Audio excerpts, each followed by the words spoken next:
हाथों में ब्रश पकड़े आरती अपने हुनर को निखारने में लगी थी, जबकि उसकी बड़ी छोटी बहनें बिगाड़ने में। पर माँ ही थी जो उसे समझाती तो वो फिर से बनाती। शादी के बाद पति का साथ मिला तो उसको इसी हुनर से नई पहचान मिली। क्या वो बड़ी छोटी बहनों द्वारा की गई शरारतों को भूल पाई? आरती ने पलटकर अपनी छोटी बड़ी बहनों की ओर देखा। किसी बात पर दोनों खिलखिला उठी थी। बेमौसम बरसात की तरह यूं उनका ठहाका लगाना आरती को भीतर तक छेद गया। सोच क्या रही है? तू भी सुन ले हमारी योजना और इसमें शामिल हो जा। बड़ी फुसफुसाई। कैसी योजना है? कुछ छोटी फुसफुसाई। आरती की निगाहें बरबस उसारे पर बिछी तखत पर जा टिकी। दुग्ध धवल चादर बिछी हुई है। उसे भ्रम हुआ जैसे अम्मा उस पर बैठी उसे बुला रही है। आ बिटिया, बैठ मेरे पास। क्या है अम्मा, जितनी गुमसुम क्यों रहती है रे? देख तो तेरी छोटी बड़ी बहनें कैसे सारा दिन चहकती रहती हैं। आरती हौले से मुस्कुरा दी। फिर तो अम्मा ऊंच नीच समझाती और वो हाँ हूँ में जवाब देती जाती। बड़ी बहन बाबूजी की लाडली थी तो छोटी अम्मा की। आरती का व्यक्तित्व उन दोनों बहनों की शोखी तले दब सा गया था। वो चाहकर भी बड़ी छोटी की तरह ना तो इठला पाती थी, ना अपनी उचित अनुचित फरमाइशों से घर वालों को परेशान कर सकती थी। वो अपने मनोभावों को चित्रों द्वारा प्रकट करने लगी। हाथों में तूलिका पकड़ वो अपने चित्रों के संसार में खो जाती, जहाँ ना अम्मा का लाड़, ना बाबूजी का संरक्षण, ना बहनों का बेतुका प्रदर्शन और ना ही भाई की जल्दबाजी। रंगों लकीरों में उसका पूरा संसार सन्निहित था। जो मिल जाता पहन लेती, चौके में जो पकता खा लेती। ना तो कभी ठेले के पास खड़े होकर किसी ने उसे चाट खाते देखा और ना वो कभी छिप छिप कर सहेलियों के संग सिनेमा देखने गई। बड़ी छोटी बेटियों की ऊट पटांग हरकतों से अम्मा चिल्ला पड़ती। आखिर आरती भी तो हमारी ही बेटी है, हमें जरा सा भी परेशान नहीं करती, और तुम दोनों जब देखो कोई ना कोई उत्पात मचाती रहती हो। भौंदू है आरती, सिर्फ लकीरें खींचकर कोई काबिल नहीं बनता। बड़ी अपमान से तिलमिला उठी। अम्मा, तुम भी किसका उदाहरण देकर हमें छोटा बताती हो? उस घरगुस्सी का? छोटी भला कब पीछे रहने वाली थी? वो भौंदू मूर्ख है और तुम लोग? अम्मा देर तक भुनभुनाती रहती, जिसका परिणाम आरती को भुगतना पड़ता। पता नहीं कब बड़ी छोटी आंखों से इशारा करती, एक दूसरे के कानों में कुछ फुसकती और दूसरे दिन आरती के चित्रों का सत्यानाश हो गया होता।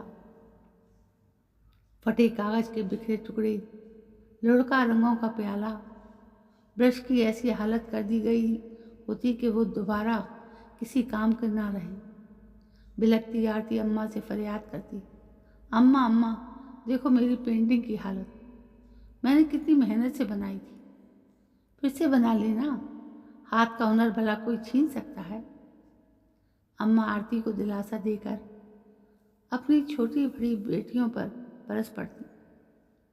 ये कौन सा बहादुरी का काम किया तुम लोगों ने, आरती को दुख पहुंचाकर? अम्मा देर तक भुनभुनाती रहती और बड़ी छोटी बेहाई से कंधे उचकाती आरती को परेशान करने के लिए नई खोज में डूब जाती।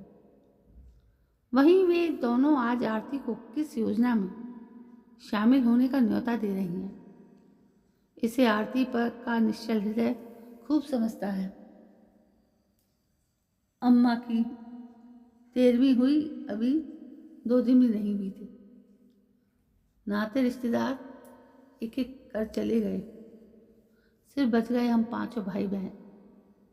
भाभी मैं कल जाऊंगी, आरती ने रोटी खाते हुए कहा। 2-4 दिन और रुक जाती। नहीं भाभी, वहाँ बच्चे अकेले हैं, आना जाना लगा ही रहेगा।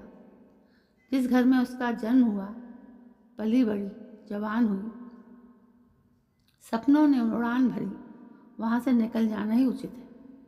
पता नहीं बहनें कौन से कुचक्र में भागीदार बनने पर मजबूर करें। वो थकी हारी अपने आशियाने लौटी तो पति सुदर्शन और दोनों प्यारे बच्चे उसका बेसब्री से इंतज़ार कर रहे थे। सब कुशल मंगल तो है?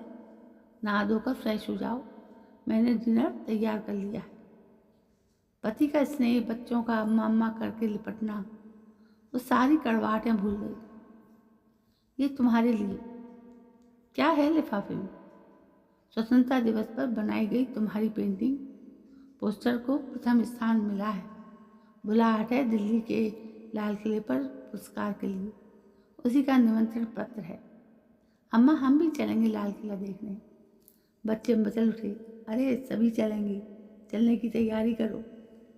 पति ने उल्लास में आह्वान पर आरती का दुखी हृदय खुशियों से भर उठा।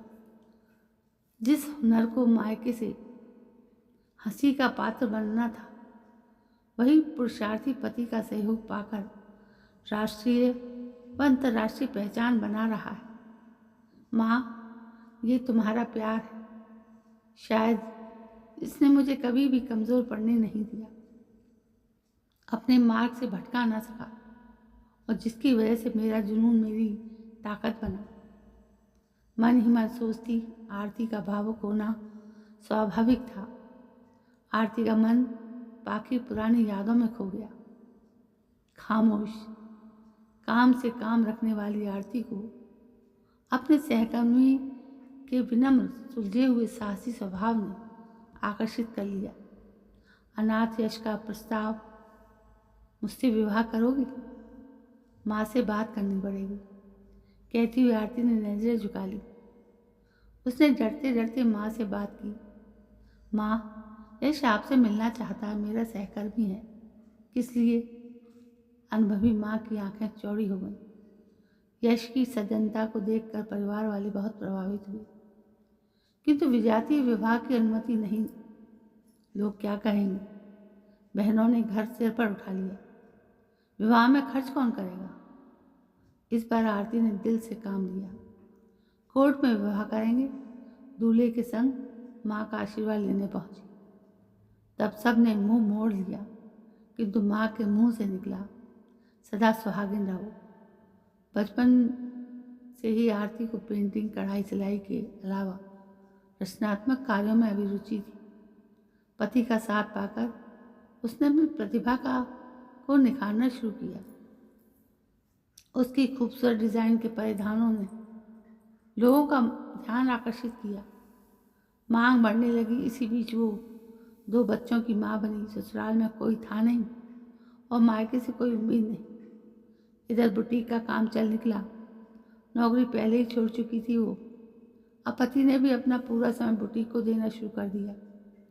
एक कमरे के व्यवसाय से प्रारंभ बुटीक का कारोबार आज शहर के बीच में है।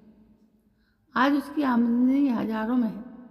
4 कारीगर रखे हुए। जब भी माँ की याद आती, आरती उनसे मिल आती, रुपए पैसे से उनकी मदद करती, माँ को अपने पास लाकर सेवा शुश्रूषा करती। माँ के दिल से यही दुआ निकलती, तुम्हें दुनिया जहान की सारी खुशियाँ मिलें। उसे भाई भाभी से कोई शिकायत नहीं थी, किंतु बहनों को अपनी कामयाबी की भनक तक नहीं लगने दी। आरती को उनके खुरापाती दिमाग और कुटिल चालों की छाया तक अपने संसार पर गवारा नहीं थी। उसी धैर्य और हुनर का परिणाम है कि आज उसे पुरस्कृत किया जा रहा है। उसने मन ही मन मृत माँ को धन्यवाद दिया। सुख संतोष से वो पुलकित हो उठी। तो दोस्तों, ये थी एक कहानी जिसका नाम था हुनर। आपको कैसी लगी? लाइक, शेयर, कमेंट जरूर करिए। और यदि मेरे चैनल पर पहली बार आए हैं तो चैनल को सब्सक्राइब करना ना भूलें। कल मैं फिर हाजिर होती हूँ एक नई कहानी को लेकर। तब तक के लिए जय हिंद, वंदे वंदे मातरम। आप अपना और अपनों का ख्याल रखिएगा।